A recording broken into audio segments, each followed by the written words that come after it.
that, hold on a second. All right, how you doing, Eric? Good. That still sounds kind of funny. Yeah. I don't know.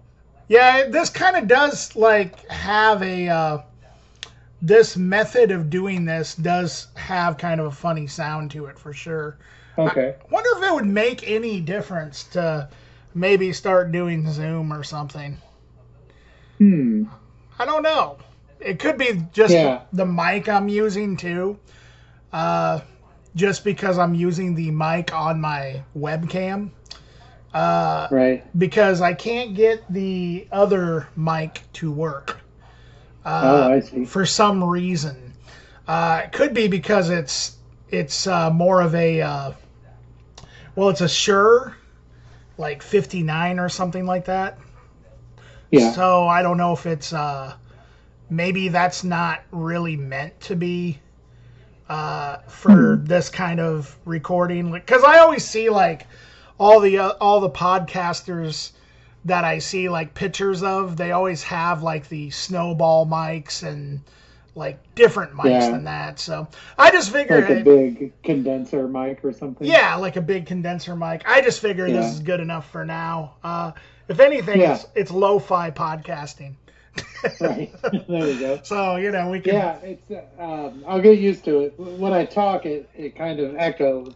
Yeah. I can sort of hear myself. And it kind of cuts into what you're saying a little. Yeah. So I'll try to keep that in mind and not talk over you the whole time. Oh, that's fine. That's fine. Hi, I'm Dan. Cool. Oh, hi, I'm Erik. And this is the Accelerativ Thrust podcast. I guess that we're just going to kind of go with my old name, right? Yeah, that's good. Kind of the deal. Oh, hey, by the way, I have on the Transistor website, which I'll send you the link over, Eric. Okay. I actually took like a Cory Peak did the art to my channel and the podcast, and there was one piece that he sent me that was just the logo, and I thought, well, okay, this could actually work for right now, and if we want to change it later, we could do it. And what I did was I just used Microsoft Paint, and I put "with Dan and Erik" at the bottom. And so, or whatever. I love Cory's stuff, so yeah, I'm sure I'll like it. I mean, Cory is an exceptional artist. Yeah. And his stuff is so fun. It is. It's really fun. Always has been. But he was the first person that I remember doing cassette labels. A cassette label. Yeah. Well, I guess him and Sean Reed actually from Night People. Mm-hmm. But Cory was the first and fact, I think the only one from Muscatine, living in Muscatine, doing that. Right. I would think that's probably accurate. I don't know. I mean, I haven't been part of the scene in, 50 years or so, but yeah. He's the only person I can think of. You aged very rapidly, like, since the last couple of weeks that we've talked. Actually, I do feel like that's true. Yeah, no, I totally understand. It's been about 20 years since last week, so. Yeah, it's weird because, like, people like Cory are like, really, really, like, he's a few years younger than I am. And it's weird to me, or even like members of my band Abnormal Man, like Jeff, the drummer, he's, Jeff Carl. He's I think he's like 30 now, or maybe 31 or 32. And then Luke, the guitarist, he's the youngest one. He was like 28, or he's probably like 28, 29 or something like that. And it's funny because every time I see him, I'm like, well, you're like 22 or something, right? Like he stays the same age in my mind from the first time I met him, where I'm just like, oh, you're just 22. It's like, oh, when did you turn older than the first time I met you?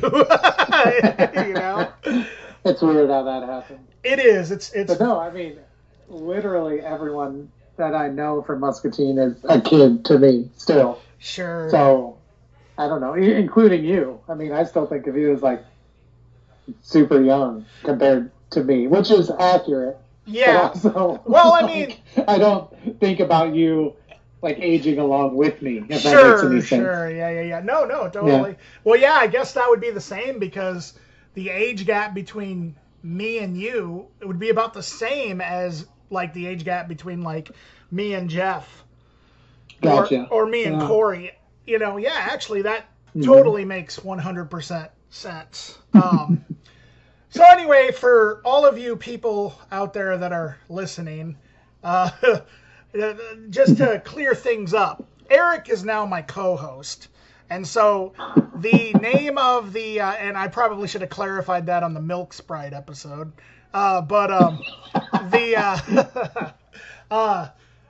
it's now going to be called Accelerativ Thrust with Dan and Erik. That's the name of the podcast. It's a new name. Not quite a new year, but might as well be, you know. We're all as close as we've ever been. We're hoping it's a new year. That's the only thing that we're thinking of. But what are we going to talk about today, Erik? Oh, jeez. I don't know. Like I said, it's been sort of a rough couple weeks for me. Not to get all TMI or personal or whatever, but yeah, COVID has sort of made its way through my whole family. So there's people in various stages of recovery and things like that. So it's just been a pretty stressful, but you know, I guess I'm not the only one going through it. I mean, literally millions of people are. So it's like, it's kind of hard to, I don't know. It's kind of hard to just get through the week sometimes, you know, but like I said, a lot of people, maybe not everyone, can relate right now. So yeah, that's about all that's been on my mind. So that, and I've been trying to record some stuff for Peanut Ricky over the internet, which is hard, but yeah, that's pretty much it. Other than that, I've been watching British Baking Show, and we got a new cat, and that is about it. So. Well, that's adorable. I always like new cats. Yeah. They're always... Oh, yeah. New cats are always the best. Yeah. It just makes your life feel so fulfilled when you get a cat. I think so. Absolutely. Yeah, our cat passed away like 2 years ago. We had her, Spooky was her name. She was around for like 15 years, basically. And so we waited a couple years. You know, we didn't want a rebound cat, you know. So, but now we got one, and it is awesome. Absolutely. How was your Thanksgiving? It was weird, I guess. We went to Marshalltown for my wife's family, and we sat in the garage and didn't eat and wore masks and for a few hours. Wait, you guys that was about it. You guys didn't eat? No, I mean we had maybe some cookies or whatever. We didn't have a meal or anything. Sure. So, yeah, and then at home we just made all of our favorites and sort of had a Thanksgiving here. So gotcha. Yeah, what'd you do? We went to my niece's house in Wilton, Iowa, and she just ordered, rather than cooking, because I don't know, the CDC guidelines are so wonky, it seems like, about what exactly we're supposed to do. Technically, I mean, according to some stuff that I've heard, you're not really supposed to go anywhere. But we went there, and she, I guess, like, it was also recommended not to cook your own meal if you are going to have, like, a meal. And so, or at least that's what I heard. But she ordered food from Hy-Vee and had it catered in. And so we ate that. Didn't stay too long. Wore masks as well. You know, social distance. You know, there wasn't a lot of people there, so it wasn't. It was just me, my dad, and my niece, and my niece's boyfriend, and their daughter. And it was a good time. It was definitely weird, though, because we didn't have the big Thanksgiving celebration with the whole family like we always do. But that's actually what she does anyway. Every year is she usually has it catered from Hy-Vee, which I suppose is a lot easier than cooking dinner yourself. Sure. Did I say harder or easier? Easier. I think you said easier. Okay, all right. Well, either way, easier. I don't know. Sometimes it's harder. I once picked up some ham for my parents at Hy-Vee, and it spilled in the back of my car, and my car smelled like ham for the rest of its life. Oh man, it's and the thing is ham is a really really good smell until it's your car smell for the rest of its life. then you get sick of it. It's kind of like that whole thing about, I don't know, like I suppose if I worked at Heinz, which actually Jeff, drummer of Abnormal Man, did for like 7 years, I would hate ketchup as much as he does. I bet, yeah. Ketchup, I think, is an easy thing to hate. Like if you think about it for just like 5 seconds, it's like really gross. But then every once in a while, it's like, oh man, I really want some ketchup with my French fries. Or if you're disgusting like me, some regular old Kraft macaroni and cheese, a little bit of ketchup in there, phenomenal. See now I can't do the macaroni and cheese, but definitely the French fries once in a while. Lately though, I've been opening up myself to different condiments. Like for fries, I actually like honey mustard quite a bit. That's pretty good. Yeah. You ever just do straight mayo? Not with fries. No. Mayonnaise. Yeah, I don't like. The only thing I like Miracle Whip on is a BLT. That's it. I just realized I feel like this podcast is just about food.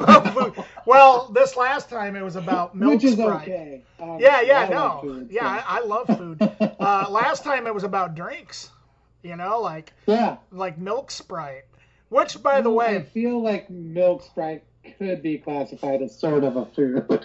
Yeah, kinda. I mean, it's as far as drinks go, it's something you put in your body when you're. It's one of those things you put in your body when you're not thinking about the consequences of doing so. like there's a reason you're drinking milk Sprite, and it's not health. It's not health at all. Have you still been drinking it quite a bit? No, I actually hate it now. I can't stand it. Oh, it's burned out. I completely. I changed my mind on it, just like I did Nickelback, apparently. Oh, here comes Dan, that old milk Sprite burnout. Yeah, the milk Sprite burnout. Nickelback. The thing is, guys, this is what I'm gonna say. If you're gonna drink milk Sprite, don't do it. Like I recommend against it. Like at this point. At this point in my life, about a month ago, it was an incredible discovery. And I think I just overdid it. Like, honestly, it was like every single thing that I was drinking was milk Sprite for probably a good 2 weeks. It was a very, very dark moment in my life that I don't really want to talk about any further at this point. So you would straight up drink it to quench your thirst? Oh man, quench everything. My thirst, I guess I thought I was doing it for my health, maybe. I don't know. Oh wow. No, but I did drink it. I drank it more than anybody who just turned 40 should. I mean, like for at least 2 weeks. It was such I don't know, man. It's one of those things. I'm easily entertained sometimes, Eric. Yeah, I get that. And I was just like, wow, this thing is actually better than I thought it was going to be. And then I was like, I don't know. I had like nostalgic memories that didn't exist where I was like, oh man, like, I guess those like advertisements from the 50s I was talking about. Like it brought back nostalgic memories that never happened for me. Like And it's like in your DNA. Yeah, like I felt like I had catching up to do with like my memories or something. Like, God, where's this milk Sprite thing been all my life? And then it's like, and then I realized that it really shouldn't even be a thing. Like, after about 2 weeks, I was really, really interested in it for about 2 weeks, and I was telling people about it. You weren't the only one, Eric. I mean, I was even telling my dad about it and my like niece, like on Thanksgiving, and they were just looking at me like I was crazy. Like, my dad's like, you got like vanity plates on your car. Yeah. Right? Well, my dad was like, I was born in the 50s and I don't remember anything about milk Sprite. Like, and I was like, well, it existed. I mean, all you have to do is look at the internet, so it's there. Yeah. But, the other thing that I discovered this week, actually, I guess before I move on to what I was going to say here, just a quick thing. You were talking about the COVID situation, not to go back into something that is truly dark and depressing. You were talking about how it's affected pretty much your whole family at this point. I will say that this is the first time since the pandemic basically started. Well, not basically, since it started in, I guess at this point it's like what, February, March? Yeah. Somewhere around there. Yeah. The past month, I've known at least 5 people that have tested positive for it. And so that's like the first time, and I might have said that in the Milk Sprite episode, I don't remember, but anyway, so it's definitely gotten bad. So for sure. Everybody out there who's listening, just be smart, man. Be safe, because right now, well, not at any time, but particularly now, it's no joke. I mean, it's crazy for sure. It's. I think at this point, it's probably harder to avoid it than anything else. Like before, I think it was like, well, if you just do these things, then you'll probably avoid it and you'll be okay. But now it's like you really have to be really diligent. Like, yes. I guess I'm just saying it feels like it's easier to get it now than before, and maybe that's because where we are. Maybe this is how it felt in New York a couple months ago, or half a year ago or whatever. Like, it's made its way into every little nook and cranny now. Like even including small town Iowa. It's like it's at Walmart right now.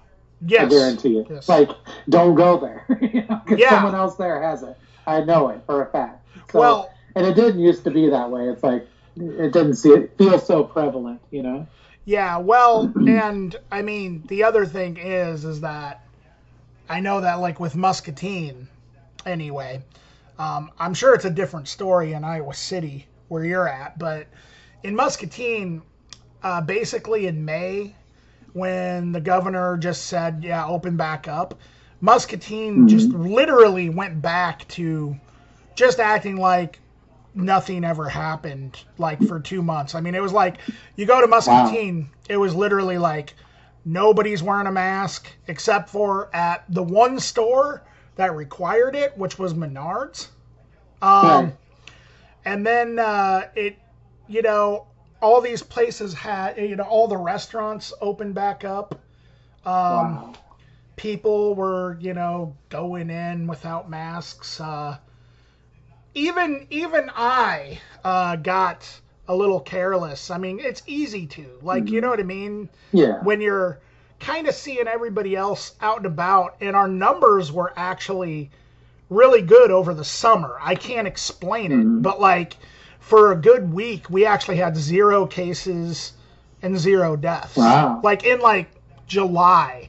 It was the weirdest thing, Eric, because I was following it. Maybe it was a school thing, It very well could be. That's part of it, maybe. It very well could be, but I even got really lax about like, going out.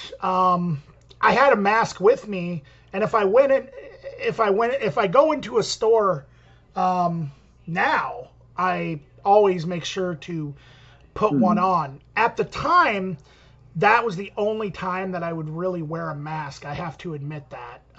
Right. You know, but if I was just out and about driving or whatever, you know what I mean? I wouldn't like, but now if I get out and get out of my van, you know what I mean? I make sure that the mask is on at this point. Yeah. You know what I mean? It's like, it's unfortunate like that you're, you know what I mean? Your surroundings can influence you into kind of thinking that maybe something, you know, like, well, okay, maybe this isn't, not that I was downplaying it, but, you know, like our numbers not being high, it kind of just made me become lax. I hate admitting that, for sure. but it's true. It's, you know what I mean? The thing is, though, it's just like with anything, is your worldview is dictated by your experience. Yes. You know?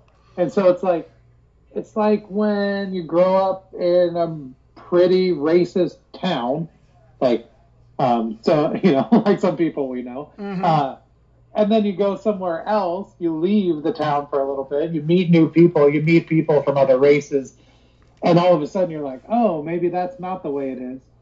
It's kind of the same way. It's like once you're exposed to this world outside of, you know, this small little window, you start to realize things aren't necessarily that way. And I think that's kind of the same way. If you look around and everyone's okay, but they're not really worried about it and they're not wearing masks and stuff, you're just going to think, well, that's just the way it is. We're all right. And, you know, in reality, it's like, no, that's not right at all. Maybe that was a long-winded analogy, but it's like, I just think that your worldview is dictated by your experience, you know? No, I think that's actually a very interesting, that's a great way to explain it, actually. You know, it also kind of made me realize, I've always kind of said this, you know, because right now I live in Nichols, which is a very, very small town between Iowa City and Muscatine. And I've always said it's amazing to me how Nichols is just this, it's literally like a blink if you miss it type town, you know? And it's amazing that just literally like 20 miles down the road is this place, if you really think about it, that couldn't be any more culturally different than like Nichols, Iowa, you know, and that's Iowa City. It's amazing when you think about like, I mean, Mr. Bungle and Ween have played in Iowa City, you know, like for sure. There's a good chance that they've gone through Nichols, you know, like on their way. For sure. I mean, you never know. And it's just amazing that it really shows you just how small and big the world is at the same time, if that makes any sense. Yeah, absolutely. And the funny thing is, I kind of feel like in my experience in Iowa, I would guess, and I don't have any proof of this, I've only been to Nichols auction 5 times when I was under the age of 12. So my experience there is not, you know, a lot. But I kind of feel like small town Iowa, and especially rural Iowa, I have a hard time with that word, rural Iowa. Yeah. I kind of feel like those people aren't as overtly racist or bigoted or closed-minded. I don't even think it's more like hidden. I think, like, in my experience, like I said, people in the country, they just don't give a shit. They're just like, I'm going to live my life. You live your life. I guess if, you know, I need help getting a truck out of a ditch, I'll ask you, but otherwise I don't give a shit what people do. And maybe that's not accurate, but it's like once you get into the towns of 20 to 30,000, then it feels like, oh man, all these people are just super close-minded. I don't know. Yeah, Maybe that's not right, but well, I think definitely I would agree with you, at least in small town Iowa where I'm Mhm. around, because you got to think most of the people that live in places like Nichols, my dad, who Mhm. currently I'm living with, um, I mean, he chose to live out here because he just wanted to kind of exactly the reason that you just described. He kind of wanted to get away from people, but not because he's Mhm. antisocial, but because he just doesn't want any part of like in town living. Like Right. he wants to live his life. He wants to be left alone, and Mhm. it's. I think you're right. I think that there's kind of this almost like there's a bunch of people that want to believe that small town Iowa is comprised of all these racist people. Right. But I think, yeah, when you start seeing the real problems, the real issues when you start going to places like Muscatine or Clinton or something like that, where they're small Right. towns, but they're not they're not super small towns. They're actually, I guess, small cities is what you want to call Right. them. Uh, And the other part of that might be that in Nichols, maybe it's generally, and I'm just guessing. I don't want anyone to think I'm being a dick here or anything, but I'm guessing that it's not that diverse of a population. no, I You know mean, what I mean? And so, like when confronted with it, even on a small scale, like Muscatine, I think maybe that's why it's a little more overt too. I mean, there's so many different things that come into play, and like, I mean, even just the class element of it all. If you have the same people vying for the same jobs, then they start to pick each other apart, and it could be racist, it could be classist, it could be sexist, but they're kind of pitted against each other because they're all trying to get the same positions. And right. so, like, there's just so many different things that go into it, and it's like when I was there, I was just like part of it. I mean, I felt like everyone was just like kind of racist. I don't know. And then I left, and I was just like, oh shit, that's not right at all. Like, that's not the right way to be. It's just like accept it and just live with it. Yeah. Like I don't know. It's hard because I left Muscatine. I was fairly young, 20, and I feel like I don't know how to say it. I feel like a traitor in a lot of ways, and I still sort of feel like that, like I like abandoned everyone I knew and like everything like that, which is a weird feeling to have.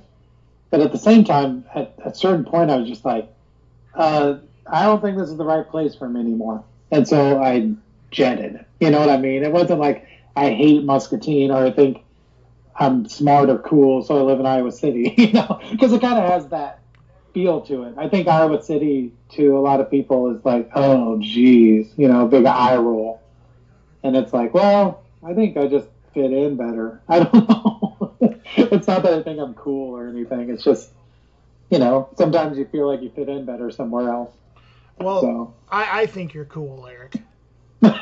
So, well, don't tell anybody. I'll keep it a secret. But yeah, no, that's interesting. I mean, I think most everybody who I know from Muscatine that has left has that kind of relationship with it, where they're just like, if they haven't come back, there's a lot of people that leave Muscatine and Yeah. then they end up coming back for whatever reason. Mm-hmm. But like the people that I know, my sister is one of them. She moved to Arizona back in 2003, Mm-hmm. and she says that she'll never come back. She doesn't see herself ever coming back to Iowa. Um, Yeah. and I think that's that's always the reason that people, who say, well, I left Muscatine.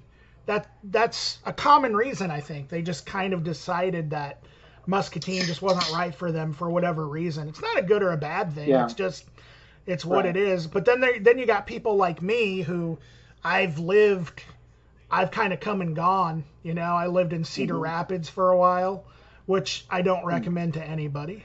And, you know, I've lived, in Nichols. I left Muscatine when I was 16. I decided it's not the right place for me. Well, my family decided it wasn't the right place for them anymore, but Nichols was. Right. But yeah, it's pretty crazy. So yeah, the earlier I mentioned Mr. Bungle and Ween. Yes. And I know that you liked my Instagram post of I'm currently doing a delivery job, DoorDash. And I've been listening to the Ween discography in my van all week. The entire discography. I have all of their albums. I didn't even realize I had all their albums. Honestly, like I was like, wow, I have all of their. Well, I don't have Shinola Volume 1, which is like, that's kind of like the Incesticide of Ween. The B-Sides album. Are you familiar with that one? No. No, I'm not. B-Sides from, I think, Quebec. The Quebec album or whatever. But anyway. Yeah. Sorry, go ahead.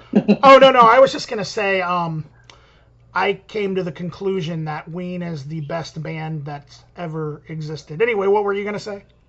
We might have to come back to that. But, no, I have a definite kind of just a cutoff with Ween. It's a kind of a soft cutoff. It's like the Mollusk I love to death. I think we've talked about that.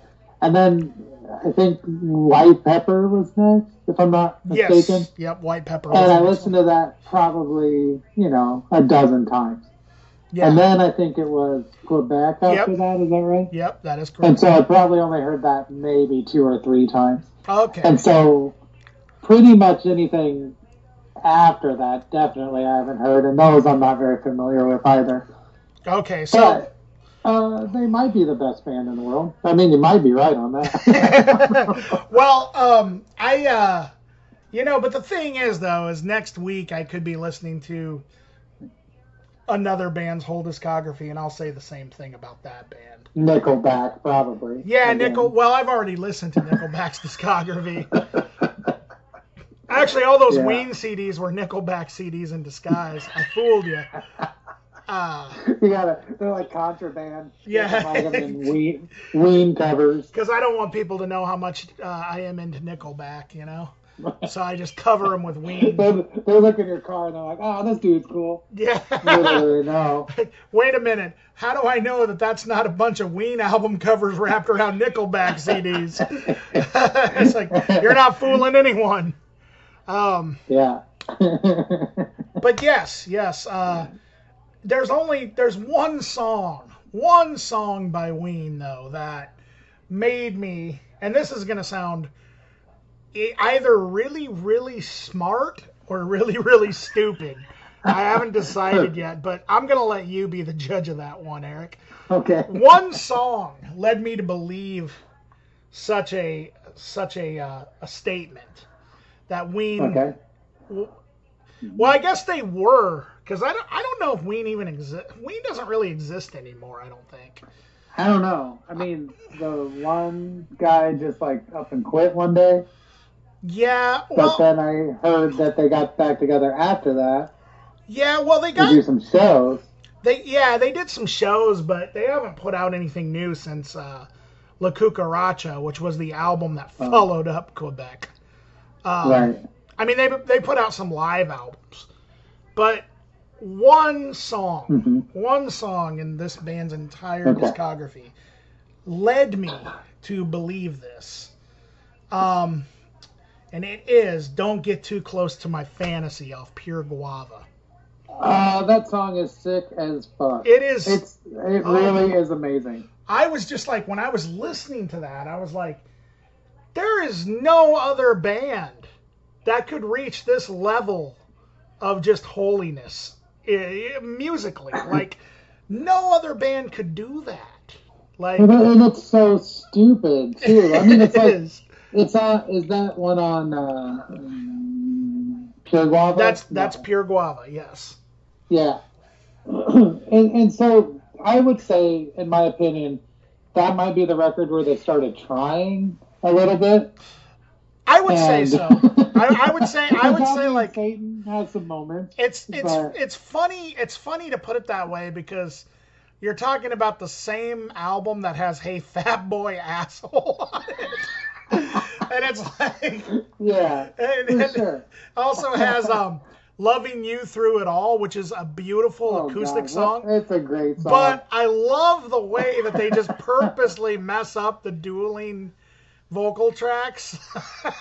Oh yeah, for sure. And it's funny though because just like you were saying, it might be very stupid, but it might be very smart. Yeah. Like there's the Velvet Underground song. Oh shit. Let me try to think of it. I'm not going to be able to remember it, but they do the exact same thing. They have this moment where they sang the wrong words together, and they just left it.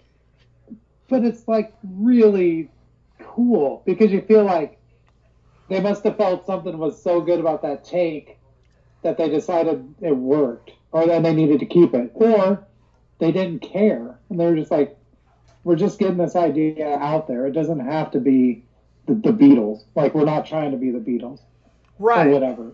Right. And so Ween, I'm sure, knows that. I think it's called, the song is I've Got a Reason. Mm-hmm. Yeah, I think that's the song.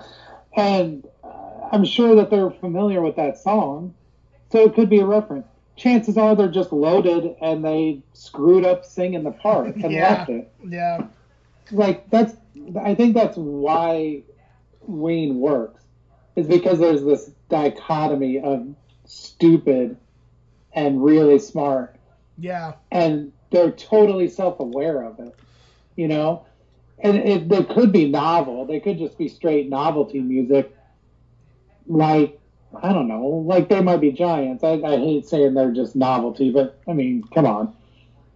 Pretty much. They don't let the darkness in like Ween does. Especially at this point. You really get the sense that they're messed up as people. Yes, absolutely. And especially, you know? Especially at this point, They Might Be Giants, I would definitely consider a novelty act. But, you know, it's like that's not really, at least for me, that's not really necessarily a bad thing because they're making a career of doing children's records and stuff now. Right. You know? And they're not Weird Al. I mean, they have some teeth, but there's a little bit of coolness to it. You know, it's not just a joke. Yeah, but, exactly. You know, there's the element of fun and just novelty. And, you know, there's this element of just goofing off. Yep, absolutely. You know, I sense that they were goofing off. Even when it sounds like they're having fun, it's still kind of like they're really actually trying. Yeah. Which is kind of sad, too. Well, there's an interview with where one of them, I don't remember if it was Dean or if it was Gene. That's another thing I love about Ween is their names. Yeah. But one of them said that like it was an interview in like CMJ magazine or something where they were just like, how do you respond to people pretty much calling you guys like the Jerky Boys of music or something, like you guys are just pranksters or whatever, you know? And they were just like, oh, I'm so sick of that. Like we take our music so serious, you know? And this was when I think this was like right when that country album came out. And so like, oh, hell yeah. For them to like say that and then have a song like, you know, Fluffy or Piss Up a Rope, sure. It's just so funny. It's the thing about Okay, and then like one thing that came to mind too about actually speaking of 12 Golden Country Greats Yeah. is speaking of novelty. I'm glad you brought that up because it actually, when 12 Golden Country Greats was going through my CD player in the van, I started thinking that is also an incredible record. I think we've talked about this before. Yeah. And I actually like described it in my mind while I was like driving, that 12 Golden Country Greats perfectly blurred the line between like a novelty act and just straight up serious country musicians. You know, or Sure. even just like serious musicians, serious songwriters.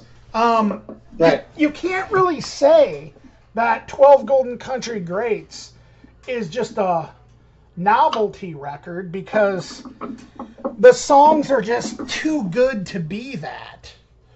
But Right. at the same Sorry, time, you got songs like, you know, like I said, Fluffy, Piss Up a Rope. What's that? Bidda babu, bidda babu, bidda babu ba. Mr. Richard Smoker. You're Which a is a poopy. straight up hate crime, by the way. Yeah, it is. It is. It's completely insane. Like the stuff that. But like, yeah, I kind of feel like with that country record, I think I can't obviously put myself in their heads or even pretend to know, but it always seemed to me like that they knew they were writing good songs and they wanted those songs to be sort of like free to be heard as good songs. But if they played their instruments right and produced it to sound good, everyone would call them a bunch of sellouts or whatever. Yeah, yeah. So it was sort of a way to say, we write really good songs. We want those songs to be free to come through without all the goofing off and all the noise and everything. How are we going to do that without everyone thinking that we've totally changed as a band? And so they just went to the extreme and made it like beyond professional, you know? Yeah. Because no one could really say like, oh, you guys sold out. It's like, hell no, they made a real Nashville country record. Like, that's so stupid. Like, Yeah, it's yeah. beyond stupid. And so they kept that kind of stupid cred while getting to put these really great songs out there, you know? Yeah. And I don't know. And it's not like Ween had, you know, like had a distance from country anyway. I mean, like Drifter in the Dark off of Chocolate and Cheese kind of hinted at, you know, something like that anyway. Kind of like a country, even like Buenos Tardes Amigos. Like there's another hate crime. Another hate crime. There's so many things. I say this about so much stuff. There's so many things that bands like Ween have put out. So many programs that just I would love and hate at the same time to see the reaction from everybody if they came out today. You know? Right. Like, it's so like it's so interesting the things that people were able to get away with. But anyway, that's a whole nother conversation topic for another time. It's a good conversation. Maybe we should have that conversation on the next podcast. We totally should. Like, the idea of what would get you canceled now versus in the past. Well, but also versus what kind of people does it actually affect? Well, and I mean, we can save this, but I would say that Ween could probably put out whatever the hell they wanted, and no one's really going to care. Yeah. They're not going to, no one's going to shut them down. And, you know, like, I mean, just short of actually committing a hate crime, like actually saying things that are illegal to say, essentially, or whatever. But I mean, just short of that. Like, if you ever listen to the Moist Boys, their other project. Oh, yeah. I mean, holy shit, man. They're just trying. They're just trying to, like, get in trouble. Absolutely, and maybe that's part of it. If someone's trying to get in trouble, maybe no one cares. You know, it's only when it's like a serious artist. You know? That whole project is so ridiculous. The Moist Boys, like there's some there's like this one song because the singer is like trying to sound like a demented version of like Lemmy or something. Right. Is basically how I would describe it, but the lyrics are like so just like stupid. Like there's like one song off of one of the albums that's like, I thought I saw some human heads growing on my trees. You know, just like really, really dumb stuff. Like, but then I do remember hearing a couple of songs where there was definitely some offensive, like just purposely offensive stuff. I think even Ween was kind of flirting with that a little bit too, you know, like I think so. With some of especially some of the stuff off the pod, like that song Po Asada, where they're just ordering Mexican food. But the thing is, I bet that that's based on real experience because I believe that they both, when they were recording that record, they actually one of them was a manager at a Del Taco or something. Yeah. And like, so I don't know, maybe they actually had some experiences that are just kind of, that were just kind of that ridiculous. I'm sure that that's what inspired that, you know what I mean? Like, sure. I think they probably have had experiences with all the things that they've talked about that they present in an offensive way. Yeah. Like, so let me preface this next thing I'm going to say by saying, so that Spotify Wrapped thing, everyone that sort of came out today. Yeah. I was so glad that one of my top songs was not Reggae Junkie Jew by Ween. Oh, yeah. I probably listen to that shit, once every 2 weeks, if not once a week. Oh my God. It's so terrible. But like, I haven't come across another song that almost blows up every speaker system I've ever had. And it's just it's my favorite sound, trying to blow up my own stereo. Yeah. Reggae. Yeah, that is. But I'm sure they had some experience with someone in their lives. Because if you listen to the words, it's very much like someone came along and started hanging out with one of their friends, and then now their friend doesn't hang out with them as much, and they're jealous, and they're mad at this person. And so they go after them for very obvious, I don't know, characteristics. They're probably considering them faults within the narrative of the song. Yeah. So, like, very obvious characteristics that this person has. So that's like a real experience, but they're purposefully finding a way to be offensive about it. You know? I'm sure that's how they are with tons of songs. Yeah.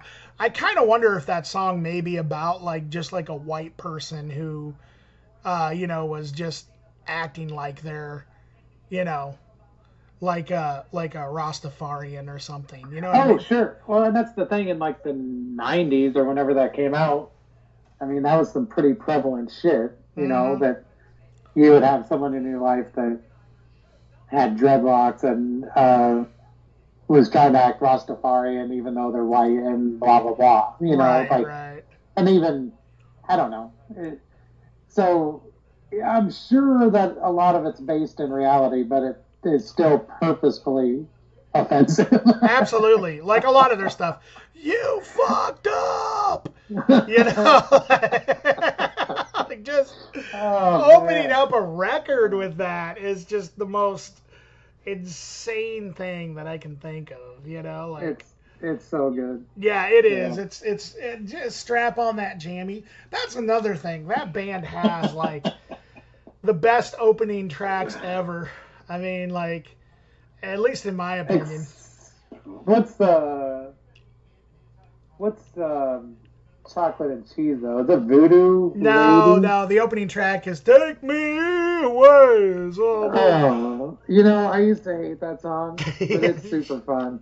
Well, it's just it wasn't until I sang along with it in my own Tom Jones voice where I was like, "Oh shit, I get it."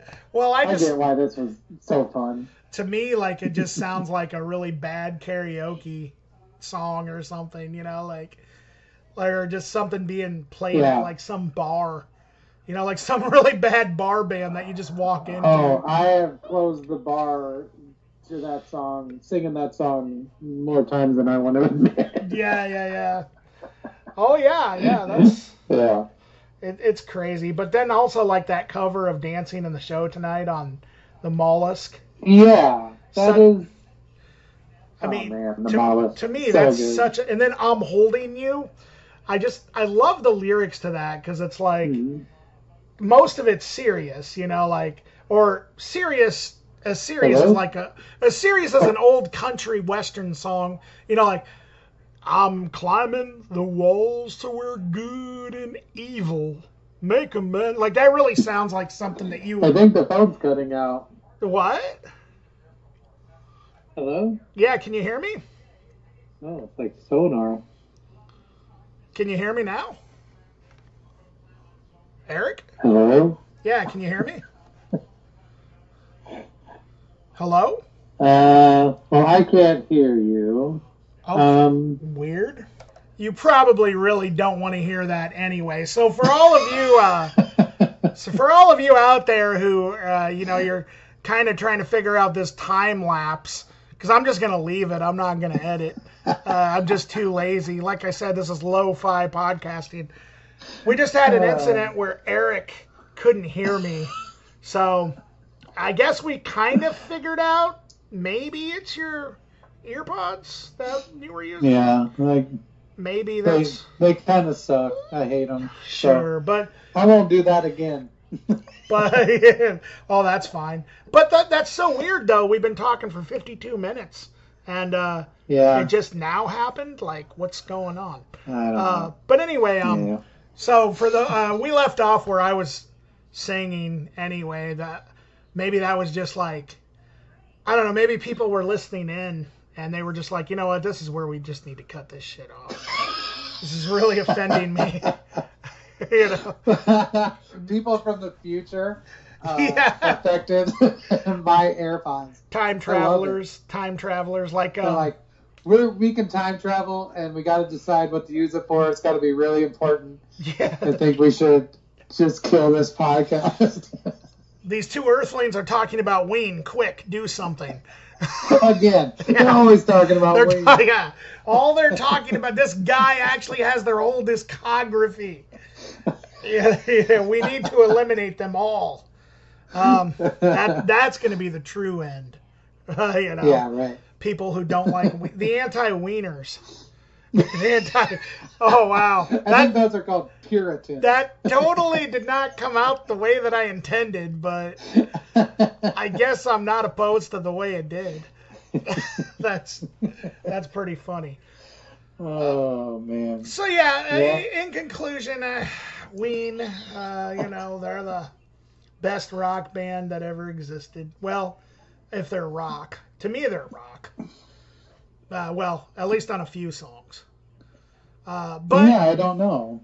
Yeah. But like I said, probably. I'm gonna change my mind as soon as I hear another band. Yeah, as soon as I stop listening to exclusively Ween, I'll start thinking that other bands are good too. Right. That's just how the mind works. Anything else?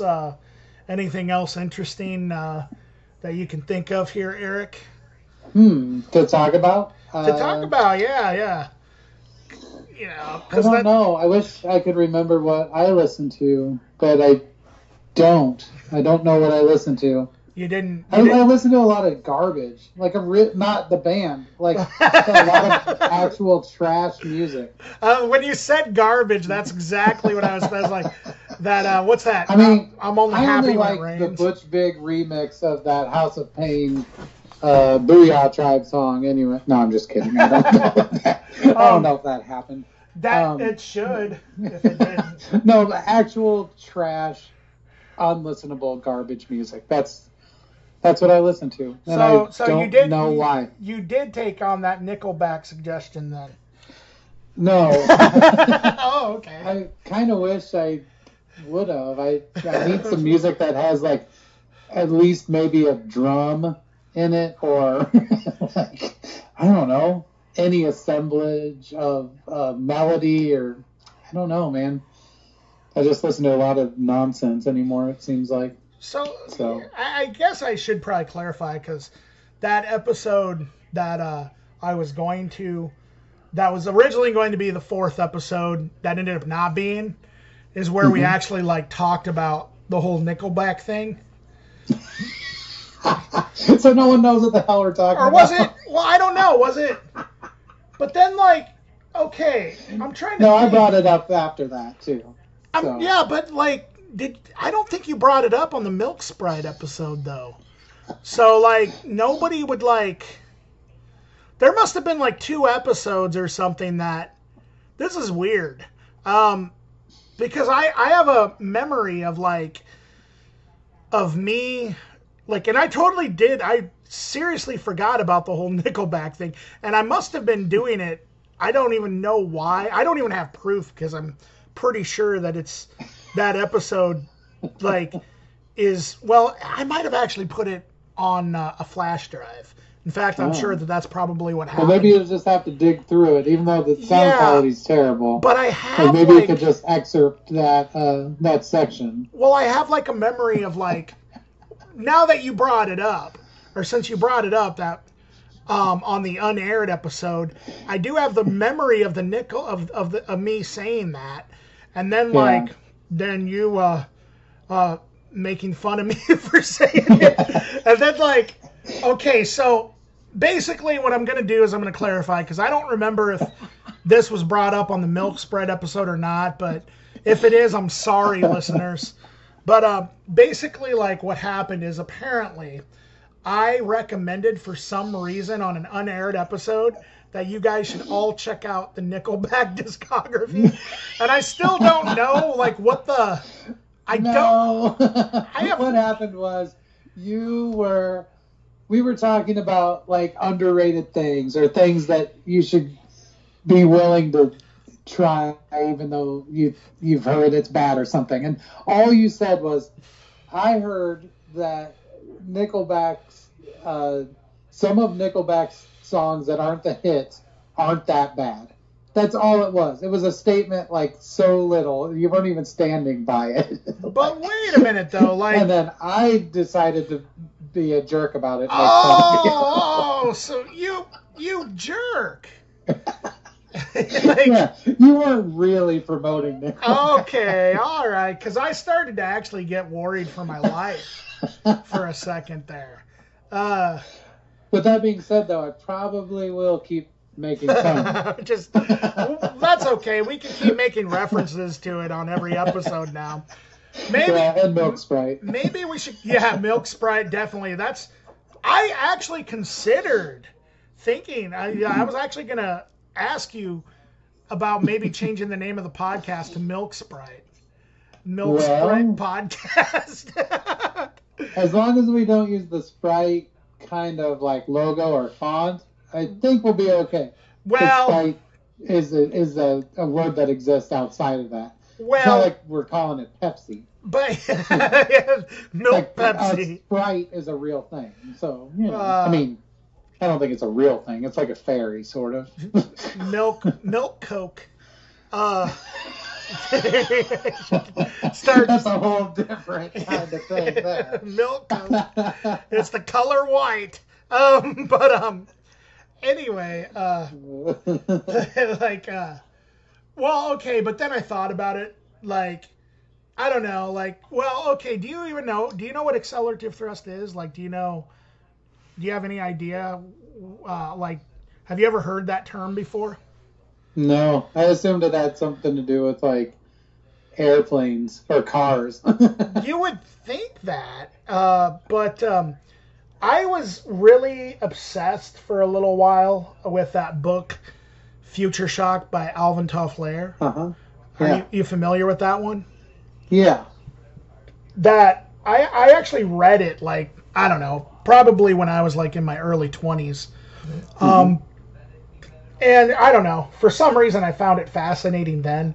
I'm sure that if I read it again, I would find it fascinating again, but I just haven't read it. But there for a while, I just remember it was curious because every time you went into a thrift store, you'd always find a copy of it.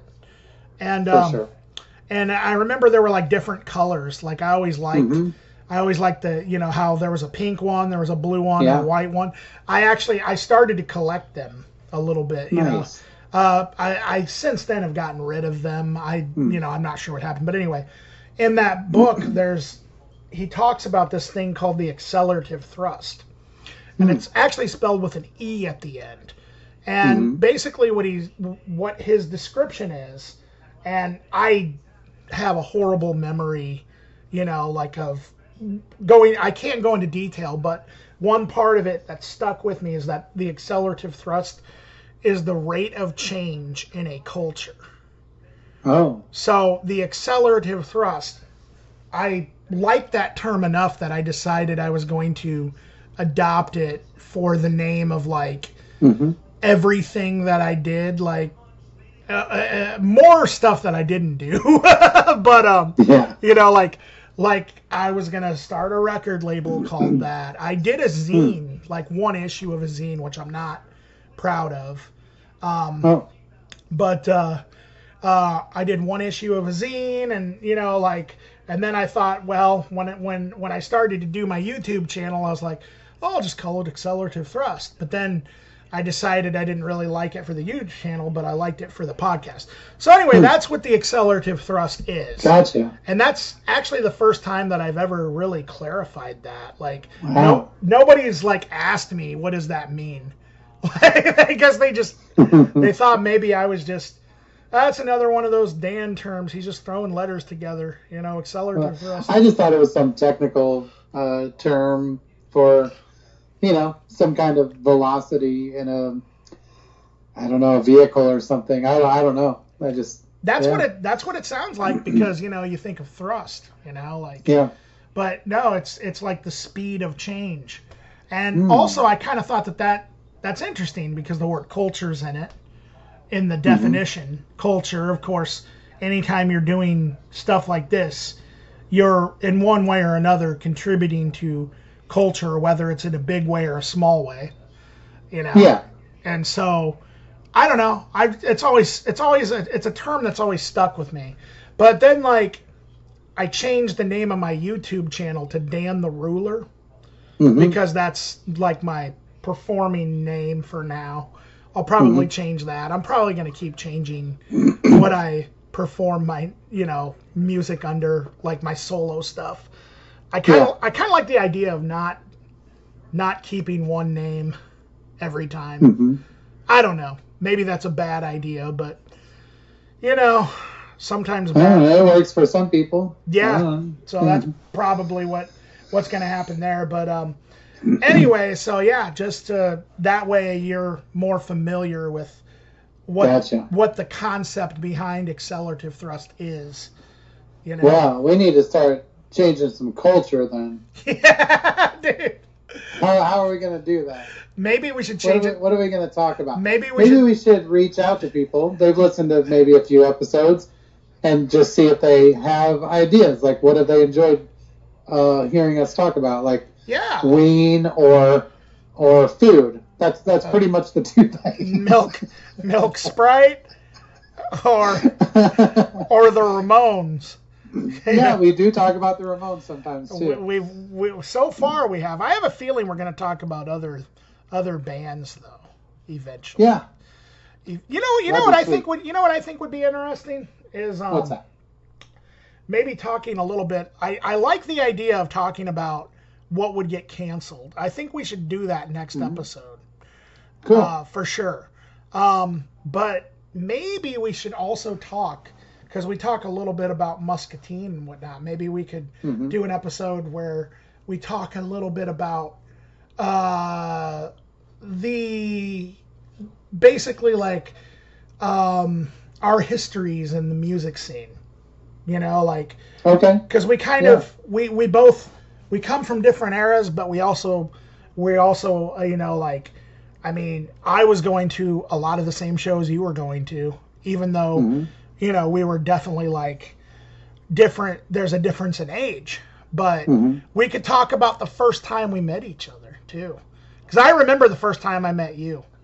We will have to go over that because and don't take this personally. I don't, but it's because I honestly remember very little of my life. Sure, no. Unfortunately, I don't know what happened to my brain. I mean, I have some ideas about what I might have done to my brain, but it just doesn't work very well anymore. So, I'd love to talk about that. That sounds cool. Yeah, we should totally go over that.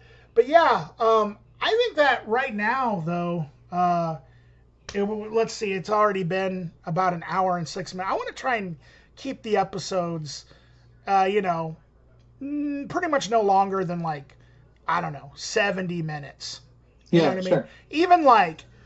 Even if we could get down to like less than an hour, like 45 minutes to an hour.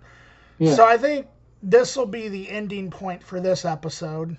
Cool. And then and feel free to cut out, you know, almost everything I've said. I mean, I think it can only be better. Wouldn't that be fun?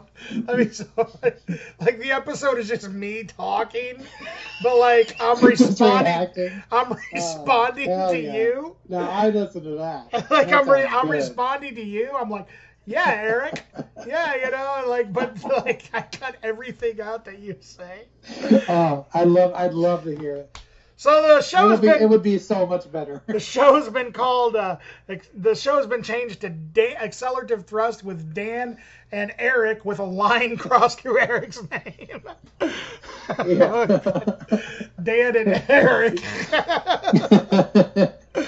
Oh man, you got a winner. That's a great suggestion. I'm just like talking. It would be like that Garfield Minus Garfield.